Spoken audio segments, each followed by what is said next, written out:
Entry number 1, written by Rosalia Sky. Am I the asshole for freezing my boyfriend's card? My boyfriend grew up in a poor family. He makes decent money nowadays, but he's the only one with stable income in his family. His sister, 23, is a leech, but he has a blind spot for her. She is irresponsible, totally anti-work, the why waste time working when you can live your life type of people. And she despises me for kicking her out a year ago. During COVID, I let her move into my apartment, and while my boyfriend and I went camping for a weekend, she threw a huge party and trashed my place. Of course my boyfriend took her side, but he didn't have any say in it. It's my apartment. Nowadays, she's straight up rude to me. She's always saying, "Can't wait till he breaks up with you." She puts his whole family against me. Apparently my boyfriend still funds everything in her life. She just has his card info and uses it without limits. So I get pregnant and money got tight. I can't work as much anymore due to my health, and I started counting money, and it turned out I covered 70% of the expenses of our joint life. I had a talk with my boyfriend and we agreed that we will go more 50-50. Turns out to meet that 50%, he has to take overtime. He basically lives at work now. I had to renovate my spare room into a nursery on my own. My boyfriend gave me his bank info so we can share the expenses. I couldn't buy a thing with his card, and I logged on to his account, and it turns out his little sister spent over $3,000 on her stuff during 1 week. I talked about it with my boyfriend. He got annoyed with his sister but told me to hold on a few days till his next paycheck comes. So I basically had to pay for everything for that time again. So the day of his paycheck came, and since day one I could see the money being spent by his sister.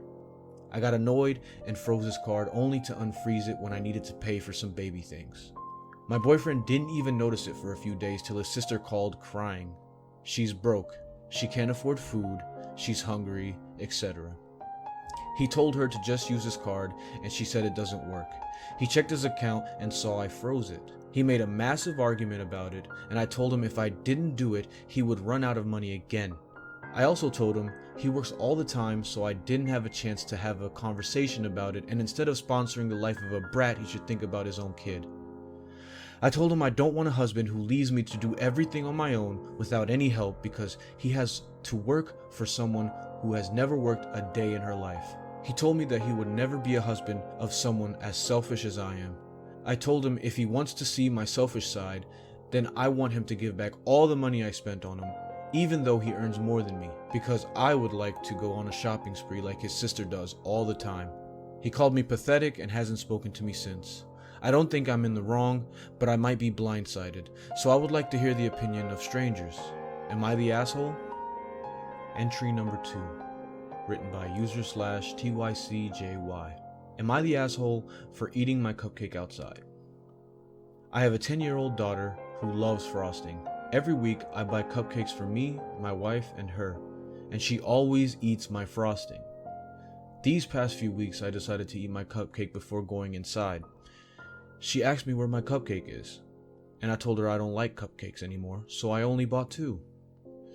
It worked for a while, but last night when I was enjoying my cupcake before going inside, she caught me and ran to her mom to tell her how much of a terrible dad I am to steal her frosting for weeks. She is sulking, and my wife thinks I'm an asshole and that I'm acting childish and that I should just let her have it. But it's easy for her to say when she has never given up her frosting. Am I the asshole? Entry number 3, written by user/ChanceTough2600. I'm divorced and remarried. We had 2 sons who are currently 26 and 21. My wife also has a daughter who's 21. With my current wife, we have 1 son, 15. My ex and I were living paycheck to paycheck when our kids were little. When we managed to establish ourselves professionally, we were able to do more, but they both remembered what it was like not to have a lot. My stepdaughter is also very cognizant of cost and appreciative of things. Because my wife and I are both doing very well, we have been able to give our son a lot. I'm talking expensive games, softwares, telescopes, binoculars, high-end cameras, expensive trips, a fancy bike, and it just goes on and on. My oldest son was over last night and was telling the story that involved Christine. My youngest asked who Christine was. My oldest explained that she was his first car, an old junker. My youngest asked questions about the car, and then wondering why my oldest wanted to drive something so old and goofy. I know he didn't mean anything by it, but I decided he needed a reality check. So I told my youngest son that beater was all we could afford at the time. He then proceeded to ask, "Well, you're getting me something new next year, right, Dad?" I admonished him and told him he was acting like a spoiled brat. My youngest was upset by that comment and went to his room to sulk. My oldest said I was too hard on him, and my wife is pissed. I just think he needs to learn to be more considerate of others. Is spoiled really such a nasty word? Entry number 4, written by u/Roddy01. Am I the asshole for refusing to apologize to the bride's friend, which is resulting in me not taking a role in the wedding?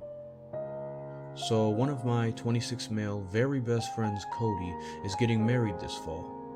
Originally, I was in the wedding as a groomsman, but that all changed a few months ago. I was interested in Cody's fiance's friend, who is the maid of honor. Her name is Ella, 25, female. Cody's fiance and me aren't good friends or even close, and this situation hasn't helped. So I got Ella's number from Cody. We started texting daily for a few weeks. During that time, we constantly talked about meeting up, but that just never happened. I felt like I was carrying the conversation every single day. I was getting 1 or 2 word type responses. The conversation was just so boring. The girl was just not interesting, so I finally just stopped responding. That was 2 months ago. A week after we stopped talking, Cody tells me I can't be the groomsman anymore. I put 2 and 2 together and I realized it was his fiance being mad at me. I didn't fight him on it. I said whatever, it's fine. But we've been hanging out a lot still, and he wants me to be his groomsman. So he talked to his fiance and she said that if I apologized to Ella, then I would be allowed in again. She said I was removed originally because I treated her maid of honor poorly. I said that was hilarious. Her friend was just boring, and that is why I stopped texting back. I will happily just sit in the audience, because fat chance that I'm ever apologizing to her friend.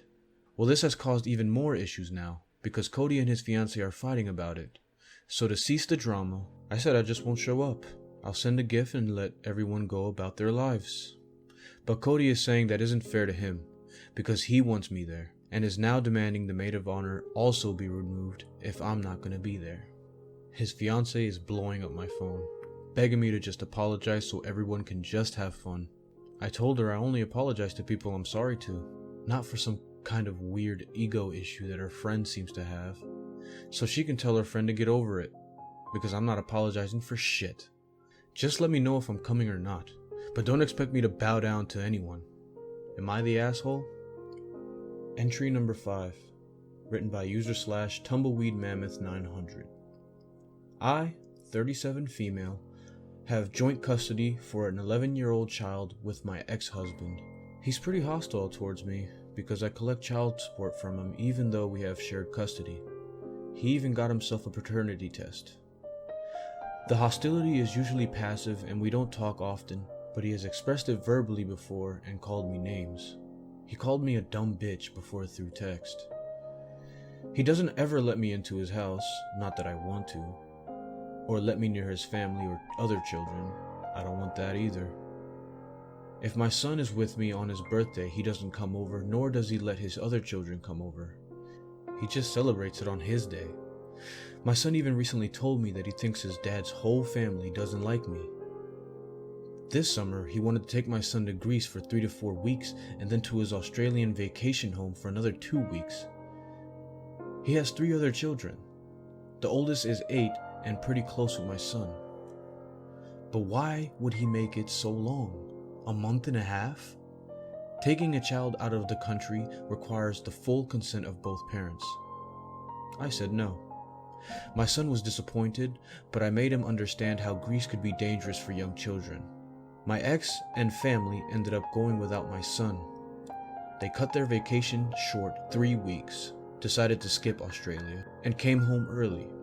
He said they didn't want to spend that much time on vacation without my son and asked if he could take my son to Niagara Falls instead, and I said yes. I feel like whether he intends it this way or not, my ex-husband's actions are leading my son to like him and side with him more, especially given that he has siblings on his dad's side. Why is a 6-week vacation necessary? This may not explicitly be parental alienation, but it has the same effect. Am I the asshole? Edit. A lot of people are trying to guilt me, saying this would have been a trip of a lifetime. I've let him go on plenty of vacations with his dad, and he's gone to both Greece and Australia and other places many times. His dad's grandpa immigrated here from Greece, and he has a tons of family in Australia. So it's definitely not a once in a lifetime trip. My son loves it there, so it might have been the trip of the year, but it won't be something he remembers when he's my age. Many people are bringing up Greece not being dangerous when the last time that my son and my Dude, I'm not reading that shit. You are an asshole, yes. Next entry. Entry number 6. Am I the asshole for wanting to post about my good friend's death? Hey guys, long time lurker, but I could use some help deciphering how to approach this situation. I decided to get a new roommate a couple months back, so I headed to Facebook and started doing interviews. I ended up meeting a 29-year-old guy who I felt would be a decent fit. He was a very nice but quirky dude. He was obsessed with Spider-Man. He always felt the need to tell me about the new thing that he just bought. I didn't mind him.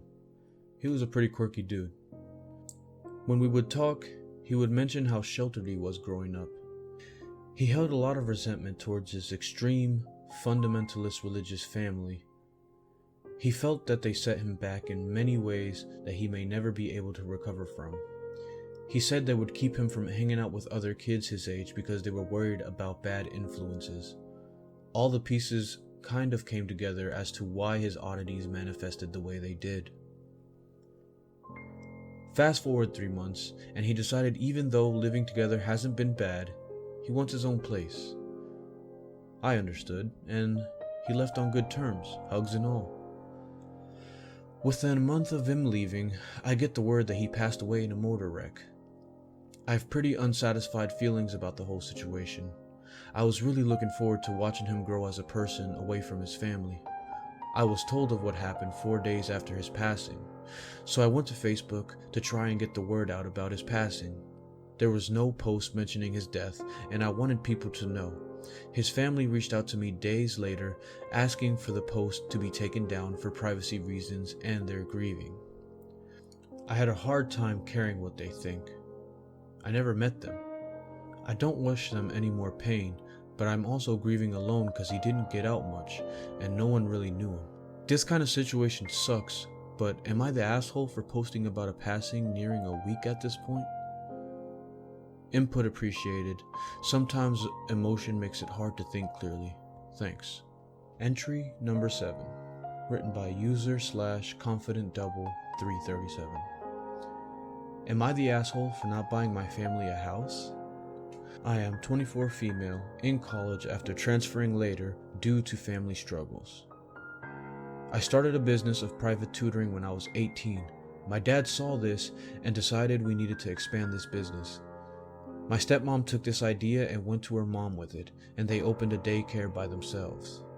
It does okay, but not well enough to turn much of a profit. COVID hit, and I got laid off and was on unemployment, but I didn't spend much of it. While I was in school, this last spring, my stepmom applied for Habit for Humanity. It's a housing program that helps people buy houses with a loaner and a cheaper rate. When she applied, she knew she didn't have the money for the down payment, so my dad asked me if they could use my unemployment money. I have issues with them, so I said yes reluctantly. However, expenses have come up since, and I had to use the money. Now they are mad at me because now they can't get the house, and they may have to move from the apartment. Am I the asshole? Entry number 8. Written by user/nothingspiritual1556. Am I the asshole for not going to a different restaurant? So it's me, 38 female, and my husband, Cameron, 35 male.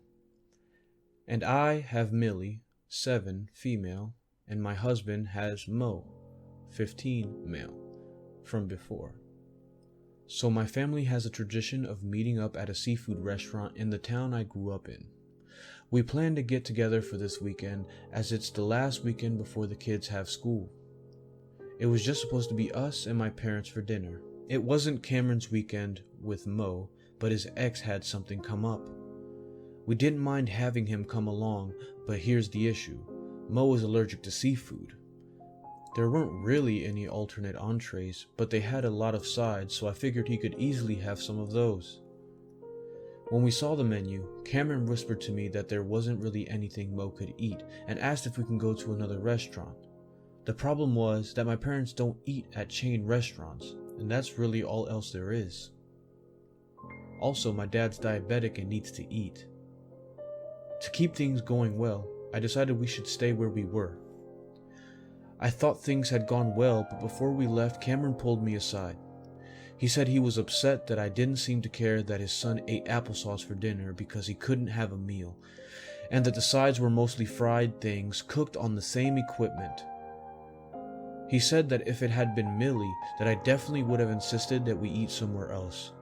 That is true, but Millie has an anaphylactic peanut allergy and can't even be around it, whereas Mo just can't ingest his allergens, so it's a little different.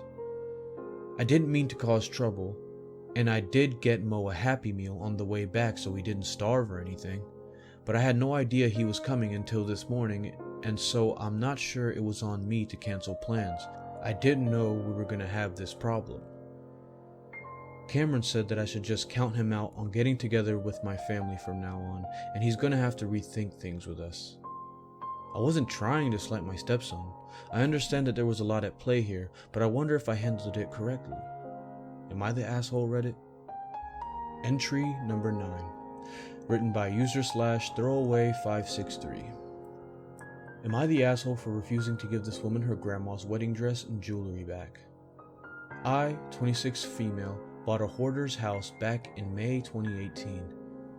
It is a big 6-bedroom, 4.5 bathroom house. When I bought it, the contract stated that I take ownership of the house and everything in it. The lady who owned it died, and her heirs could not deal with the stench and literal mountains of junk and waste in it. You could only open the door not even 8 inches. And some rooms had the junk filling them wall to wall and floor to ceiling. Well, it took me the last 4 years to finish cleaning, fixing and updating it. While doing the cleaning, I made sure to check everything before throwing it out. Ended up with more than $20,000 of money, some nice jewelry and antique furniture, and finally a stunning 40s style lace-covered wedding dress. This woman took care of that dress until she couldn't anymore, and it just took some minor work to restore it. I currently don't have a partner, but I decided that it would be the dress I will be wearing if I ever get married. While doing the cleaning, I reached to the heirs to pass on some of the pictures and mementos, Christmas, personalized ornaments, and some kid artwork. And because of that, I had one of them, 30s female, in my Facebook friends list. After repairing the dress, I put it on with the jewelry and posted a pic on Facebook. Well, this woman saw it and asked for the dress and heirlooms back. I refused to give them back, and legally they can't do anything. Also, if they meant so much to him, they should have cleaned the house on their own and not sell it to me. Now she and all her families are calling me out on social media. Am I the asshole? Entry number 10. Written by user/anonymity_is_fly.